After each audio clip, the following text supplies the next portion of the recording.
Ang RTC clearance ay isang dokumento na ini-issue ng Clerk of Court ng Regional Trial Court or RTC ng lugar kung saan nakatira ang requesting party.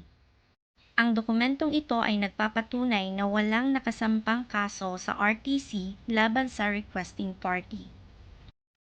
Marami sa akin ang nagtatanong paano daw ba kumuha ng RTC clearance. Heto ang kasagutan.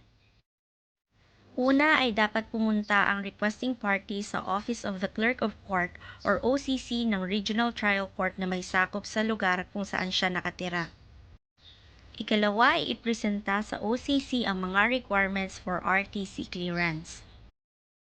Narito ang mga requirements para sa pagkuha ng RTC clearance. Una ay ang barangay clearance na inisyu ng kapitan ng inyong barangay.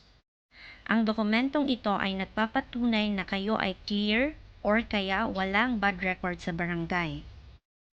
Narito ang mga hakbang upang kayo ay makakuha ng barangay clearance.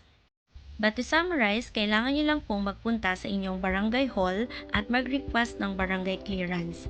Tandaan na kailangan nyo ng personal appearance sa barangay hall dahil kailangan nyong pumirma o maglagay ng thumb mark sa clearance. Mayroon din kayong babayaran na barangay clearance fee. Ang sunod na requirement ay cedula o community tax certificate. Maaari kayong makakuha nito sa inyong barangay, municipal or city hall ng inyong lugar. Ang sunod na requirement ay documentary stamp. Available ito sa mismong Office of the Clerk of Court.